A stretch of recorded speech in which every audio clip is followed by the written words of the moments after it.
Ashley Wallace एक 19 साल की लड़की एक नोट लिखती है जिसमें वो अच्छे से मेंशन करती है कि कैसे उसने अपने दोनों फादर्स की मौत की जिम्मेदारी लेती है उस नोट में, और कैसे उसके बाद वो बहुत सारी पिल्स खा लेती है ताकि वो खुद भी सुसाइड अटेम्प्ट कर ले। लेकिन अगर मैं तुम्हें कहूँ कि वो जो नोट है वो एशले ने नहीं लिखा और वो जो पिल्स थी वो भी एशले ने नहीं खाई थी, तो ये केस जितना सिंपल तुम्हें लग रहा होगा ये उतना है नहीं। कौन था, किसने वो सारी प्लानिंग प्लॉटिंग करी थी, ये सारी की सारी चीजें ना मैं तुम्हें तो इजीली बता दूंगा, लेकिन न्यूयॉर्क की पुलिस का दिमाग खराब हो गया था भाई। इतना डिस्टर्बिंग केस उन्होंने देखा नहीं था काफी टाइम से। तो चलो मैं तुम्हें बताता हूँ, आ जाओ फिर। So let's take a deep dive into the world of psycho killers. New York के एक छोटे से शहर वीट स्पॉट में ना एशले अपनी पूरी फैमिली के साथ अच्छे से रह रही थी, अपने पापा माइकल के साथ, अपनी बहन ब्री के साथ एंड अपनी मॉम स्टेसी के साथ।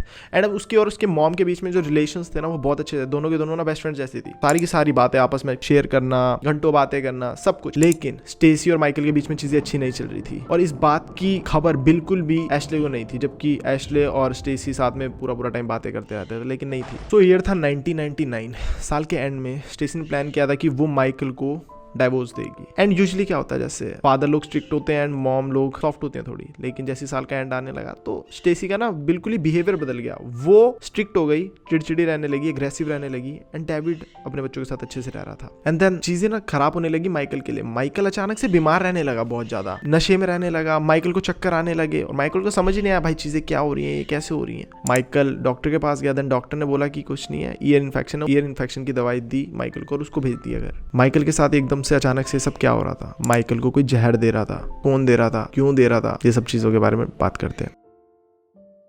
24 दिसंबर क्रिसमस ईव, माइकल अपनी मॉम के घर चला जाता है क्रिसमस मनाने। एंड देन वहां जब उसकी बहन माइकल को फर्स्ट टाइम देखती है ना तो वो हैरान हो जाती है, मतलब हक्की बक्की रह जाती है कि भाई ये मेरा भाई है क्या। बिल्कुल ही बदल गया माइकल, मुंह फूल चुका है, मोटा हो चुका है, बहुत ज्यादा नशे से की हालत में लग रहा है। वो जब माइकल से पूछती है कि क्या भाई ये कैसी हालत है, एंड देन माइकल बताता है कि चीजें ठीक नहीं चल रही है, बीमार रह रहा हूँ, डॉक्टर के पास गया तो उसने ईयर इन्फेक्शन की दवाई दे दी, मेरी तबियत ठीक सी नहीं चल रही है, बहुत सारे मतलब चेकअप्स वगैरह मैं कराता रहता हूँ। एंड देन माइकल की बहन उसको इतना सीरियसली नहीं लेती है और बोलती है चल ठीक हो जाएगा, दवाइयाँ चल रही हैं माइकल की, सारे इलाज हो रहे हैं, लेकिन कुछ फर्क नहीं दिख रहा है। एंड देन आता है दिन 11 जनवरी 2000। एशले अपने स्कूल से घर आती है और वो देखते कि माइकल सोफे पे पड़ा है एंड वो अपना टीवी लगाती है, टीवी देखना स्टार्ट करती है। जब टीवी देख रही होती है अचानक से माइकल अपना हाथ उठाता है और ऐसे ऊपर रखता है। एंड ये आखिरी बार था, आखिरी बार जब माइकल में कोई मूवमेंट हुई थी और उसकी डेथ हो जाती है। माइकल की डेड बॉडी को पुलिस स्टेशन ले जाया जाता है, वहाँ पर पुलिस आती है एंड देन बताया जाता है डॉक्टर्स द्वारा कि हार्ट अटैक की वजह से उसकी डेथ हुई है।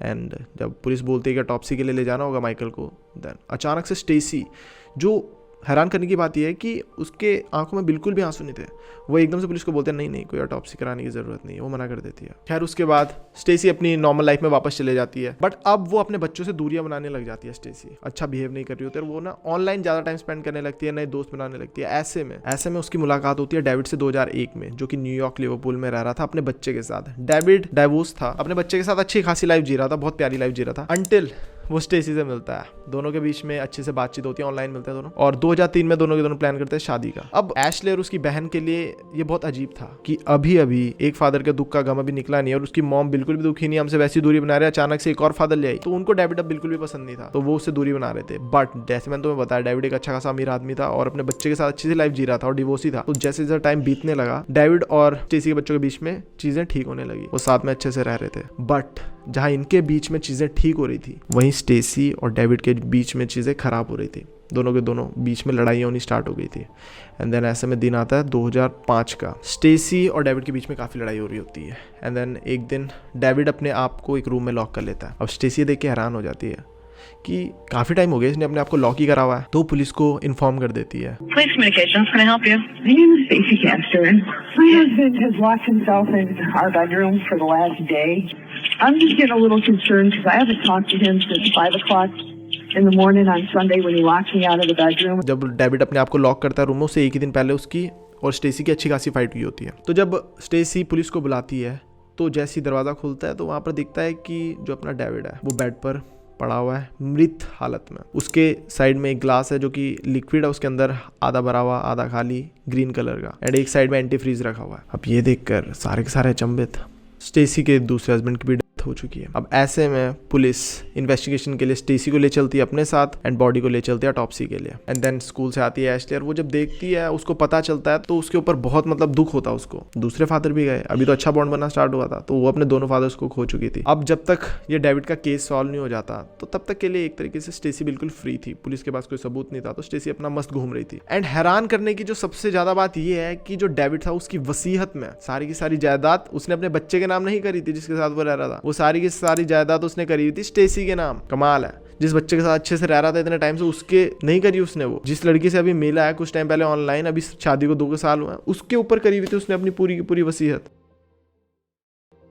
डेविड की डेथ के 1 साल बाद फॉरेंसिक से एक रिपोर्ट आता है जिसमें क्लियर हो जाता है कि डेविड के डीएनए में एंटीफ्रीज था। जो ग्लास पे फिंगरप्रिंट्स थे वो भी स्टेसी से मैच हो जाते हैं। तो यहाँ पर पुलिस का शक गहरा हो जाता है। अब उन्हें था कि चलो भैया पकड़ में आएगी स्टेसी। अब उन्हें बात करनी थी माइकल से, बट माइकल तो था नहीं, जो पहले वाला हस्बैंड था स्टेसी का, उसकी भी डेथ हो चुकी थी। तो वो उसकी जो डेड बॉडी होती है उसको निकालती है पुलिस। एंड देन उसकी जब जांच करते हैं तो पता लगता है कि उसके डीएनए के अंदर भी एंटीफ्रीज ही है। तो यहाँ पर तो अब शक बहुत ही ज्यादा गहरा हो गया। तो अब बुलाया जाता है स्टेसी को दोबारा से इन्वेस्टिगेशन के लिए। इस बार जब स्टेसी आती है तो थोड़ी सी नर्वस होती है। ऑब्वियसली दूसरी बार बुलाया गया, शक थोड़ा गहरा, पुलिस से कब तक बच लेगी। तो अब थोड़ा शक गहरा होता है, वो थोड़ी सी नर्वस होती है। एंड जब थोड़ी सी इन्वेस्टिगेशन आगे बढ़ती है तो वो खुद ही एंटीफ्रीज का नाम ले लेती है बीच में। एंड देन उसके साथ ही बोल देती है कि तुम मुझे फंसाने की कोशिश कर रहे हो सारे के सारे, मेरे को नहीं करवानी इन्वेस्टिगेशन, मुझे घर जाना है और मुझे फंसाने की कोशिश मत करो, ऐसा बोल के चले जाती है। लेकिन अभी भी पुलिस के पास प्रॉपर कोई सबूत नहीं था, वो कुछ कर भी नहीं सकते थे। बट वो एक बात समझ गए थे कि भाई ये इतनी आसानी से हाथ में नहीं आने वाली, बड़ी तेज चीज है स्टेसी। तो पुलिस ने सोचा कि इसका ना फोन टैप वैप करना स्टार्ट करना पड़ेगा, तभी पकड़ में आएगी। अब आता है दिन 14 सितंबर 2007 का। स्टेसी कैस्टर 911 पे कॉल करती है, एम्बुलेंस बुलाती है, रीजन बताती है कि उसकी जो बेटी है उसने वॉडका पी लिया और उसके साथ बहुत सारी पिल्स खा ली हैं जिसकी वजह से उसकी तबीयत खराब हो गई है, बड़ा अजीब सा बिहेव कर रही है, वियर्ड सा बिहेव कर रही है, तो इसको हॉस्पिटल लेके जाया जाए। I need an ambulance. What's the problem? My daughter has taken some pills. Sounds like there's something in her throat. Ashley. Oh my God, oh my God, oh my God. How old is your daughter? 20. Is she conscious? Yes, she's making noise. Is she breathing normally? No. An entire bottle of vodka. Ashley. Is that her? Oh, she's throwing up. She's throwing up. Ashley को जब hospital ले जाया जाता है तो वहाँ पर police भी आ चुकी होती है क्योंकि वो फ़ोन टैप कर रही होती है। अब जब हॉस्पिटल में एशले को ले जाया जाता है तो वहाँ पर पुलिस को एक चीज़ और मिलती है, जो कि था एक लेटर एशले के पास से मिलता है जिसमें एशले ने खुद कबूल किया होता है कि कैसे उसने अपने दोनों फादर्स की डेथ प्लान करी थी। सब कुछ उसमें मेंशन होता है। इसके अलावा उसने ये भी लिखा होता है उसमें एशले ने कि मैंने ही अपने दोनों फादर्स की डेथ प्लान की है, साथ ही साथ मैं ये पिल्स खाकर मैं भी सुसाइड कर रही हूँ। तो मतलब सारी की सारी जिम्मेदारी उसने खुद पे ले रखी होती है। अब यहाँ पर ना पुलिस का माथा टनक जाता है। जब इसके पहले फादर माइकल की डेथ हुई होती है तब वो सिर्फ और सिर्फ 11 साल की थी। 11 साल की लड़की इतना सब कुछ प्लानिंग प्लॉटिंग कैसे कर रही है। लेकिन दिक्कत में पुलिस यहाँ भी थी कि अगर तो एशले आ जाती है होश में तो बहुत अच्छी बात है, उससे पूछताछ होगी, वो सच बताएगी। लेकिन अगर ये होश में ना आई ना तो इसी को फिर हमें मर्डर समझकर जेल में बंदी बनाना पड़ेगा और स्टेसी बच जाएगी। लेकिन अच्छा होता है और एशले को होश आ जाता है। अब एक होप थी पुलिस को कि हाँ अब सारी की सारी सच्चाई पता चल सकती है। 12 सितंबर 2007 पुलिस एशले के स्कूल पहुंचती है एंड वहाँ पर एशले से बातचीत करती है कि हमें तुम्हारे पापा की बॉडी में, माइकल की बॉडी में एंटीफ्रीज मिला है, तो क्या सीन है। लेकिन एशले को पूरे तरीके से मैनिपुलेट कर रखा होता था स्टेसी ने, सब कुछ पहले से तैयार करके रखा है। तो एशले अपनी मॉम को फोन मिलाती है और सारी की सारी बातें बता देती है। अब शाम को 5 बजे जब एशले घर पहुंचती है तो अब स्टेसी वहां से प्लानिंग स्टार्ट कर देती है। स्टेसी एशले को अपने साथ ड्रिंक करने के लिए बोलती है एंड दोनों के दोनों साथ में ड्रिंक करती हैं। अब स्टेसी और एशले दोनों बैठ के ड्रिंक कर रही हैं, लेकिन एशले ने अभी ढंग से ड्रिंक भी नहीं करी है, बट स्टिल उसको बहुत ज्यादा नशा हो रहा है एंड वो अपने रूम में चले जाती है। एंड नेक्स्ट डे फिर से स्टेसी बोलती है एशले को कि चलो साथ में बैठ के ड्रिंक करते हैं एंड वो दोबारा से उसको ड्रिंक कराने लगते हैं। तुम्हें पता है उसमें क्या मिला रही है, एंटीफ्रीज।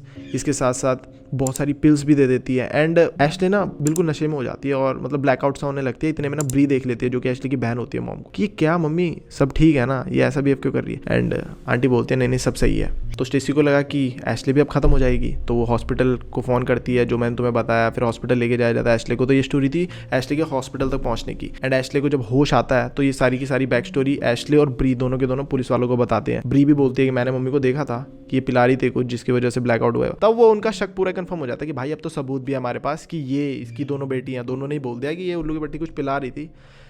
इसको गिरफ्तार करो। 13 जनवरी 2009 स्टेसी का ट्रायल शुरू हो जाता है, 3 हफ्तों तक चलता है। एशले को भी कोर्ट बुलाया जाता है, गवाही ली जाती है जिसमें बहुत सारी चीज़ें क्लियर होती हैं। एंड ये बिल्कुल क्लियर हो जाता है क्योंकि जो स्टेसी थी उसके ना कंप्यूटर में साफ साफ ये दिख जाता है उसने जो एक लेटर लिखा होता है 12 सितंबर 12:27 पर लिखा होता है ये लेटर। और उस टाइम पर एशले जो थी वो अपना स्कूल अटेंड कर रही थी, तो उसने तो लिखा नहीं हो सकता ये। तो यहाँ से पुलिस और कंफर्म हो जाता है कि नहीं भैया स्टेसी कैस्टर ने ही अपने कंप्यूटर से पूरा का पूरा नोट लिखा था, सारी की सारी चीज़ें लिखी थी अपनी बेटी को, फिर वो पिल्स खिलाई ताकि वो खत्म हो जाए। एंड देन उसका नाम आ जाए कि दोनों के दोनों की प्लानिंग इसी ने करी है, बच्ची ने 11 साल की। एंड जो स्टेसी की एक फ्रेंड थी वो उसको भी कोर्ट बुलाया जाता है। जब पुलिस अब इतना है तो आसपास के लोगों को भी तो पकड़ेगी ना, अब सारी चीज़ें क्लियर हो रही हैं। तो वो खुद कन्फेस करते हैं कि हाँ वो जो वसीयतनामा था डेविड का उसके साथ भी छेड़छाड़ करवाई थी स्टेसी ने मुझे कहकर, तो हम दोनों ने मिलकर ही वसीयतनामे में स्टेसी का नाम घुसेड़ा था और उसके बच्चे हटाया था।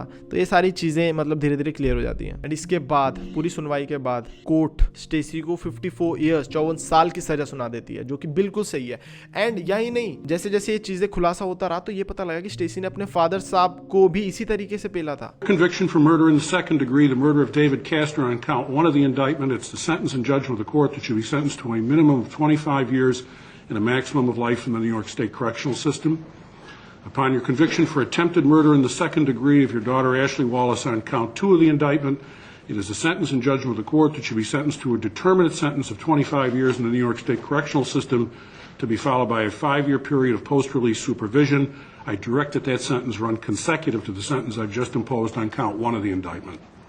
Upon your conviction of offering a false instrument for filing in the first degree on count 3 of the indictment, it's the sentence and judgment of the court that should be sentenced to a minimum of 1 1/3 years and a maximum of 4 years in the New York State Correctional System. देखने की बात तो ये कि वो जिसने अपने पहले डैड को इसी तरीके से खत्म किया, अपने पहले हस्बैंड माइकल को, and then second husband David को, एंड अपनी बच्ची एशले, यार माँ तो बच्ची का प्यार ही बहुत होता, अपनी बच्ची को भी उसी तरीके से स्लो पॉइजन दे रही। वो तो अच्छा वो पकड़ी गई, एशले थोड़ी समझदार थी तो समहाउ बच गई, और ब्री दोनों की दोनों बच्चों ने अपनी माँ को पकड़वाया, 54 साल की सजा सुनवाई। तो 2016 में स्टेसी कैस्टर की जेल में ही हो जाती है, खत्म हो जाती है वहां पर ही, और उसकी बच्चियां जो हैं एशले और ब्री वो अब अपनी बाहर लाइफ बहुत अच्छे से शांतिपूर्वक जी रही हैं। कितनी साइको रही होगी ये आंटी कि इसने पहले अपने फादर साहब, फिर अपना पहला हस्बैंड, दूसरा हस्बैंड, एंड देन अपनी बच्ची को तक नहीं छोड़ रही थी। मेरे को तो बच्ची फंस जाती तो किसी और को पकड़ती, एक और शादी तो करनी है इसको, फिर उसके बाद जो सेकंड बच्ची थी ब्री उसको भी, मतलब ये तो सब खत्म कर देती भाई अगर पकड़ में ना आती तो। Psycho mom seriously. तो ऐसे बहुत सारे मैं वीडियोस लेकर आऊंगा तुम्हारे लिए जिसको देखकर तुम्हें मजा तो आएगा, साथ में तुम्हें सीख भी मिलेगी कि हमेशा ना आंखें खुली रखो। और इसके बाद जो वीडियो लेकर आऊंगा बहुत ही ज्यादा अच्छा होगा। तो अगर जो फर्स्ट टाइम आया है सब्सक्राइब के बटन को फोड़ दो, एंड